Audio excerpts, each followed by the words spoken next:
ఈ రాష్ట్రంలో ఈరోజు ప్రజాస్వామ్యం గాని, చట్టం గాని, రాజ్యాంగ మునగడ గాని ఇవన్నీ కూడా ప్రశ్నార్థకంగా మారిన పరిస్థితులు ఈరోజు రాష్ట్రంలో కనిపిస్తా ఉన్నాయి. రాష్ట్రంలో ఈరోజు ఉన్నది ఒకే ఒక ప్రతిపక్ష పార్టీ. మిగిలినటువన్నీ కూడా చంద్రబాబు నాయుడు గారితో పాటు అధికారం పంచుకొని ఉన్న పార్టీలే. టీడీపీ అయినా, బీజేపీ అయినా, జనసేన అయినా అన్నీ కూడా అధికారంలో భాగస్థులై అధికారంలో ఉన్న పార్టీలు. రాష్ట్రంలో మిగిలి ఉన్నది ఒకే ఒక్క ప్రతిపక్ష పార్టీ వైఎస్ఆర్ కాంగ్రెస్ పార్టీ.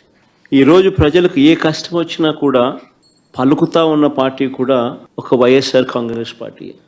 ఎవరికి ఏ కష్టం వచ్చినా, రైతుకు ఏ కష్టం వచ్చినా, అక్క చెల్లెమ్మలకు ఏ కష్టం వచ్చినా, నిరుద్యోగులకు ఏ కష్టం వచ్చినా, విద్యార్థులకు ఏ కష్టం వచ్చినా, చివరికి ఉద్యోగులకు ఏ కష్టం వచ్చినా కూడా, ఇదే కాక అధికారం కోసం చంద్రబాబు నాయుడు చేసిన మోసాలు, ఆయన సూపర్ 6, ఆయన సూపర్ 7 సహా 143 హామీలు తానిచ్చి అడ్డగోలుగా ప్రజలను మోసం చేసి అడ్డగోలుగా తాను పరిపాలన చేస్తా ఉన్న ఈ సంవత్సర కాలంలో తన మోసాలను ఎండకడుతూ తనను ప్రశ్నిస్తా ఉన్న పార్టీ కూడా ఒకే ఒక్క వైఎస్ఆర్ కాంగ్రెస్ పార్టీ మాత్రమే.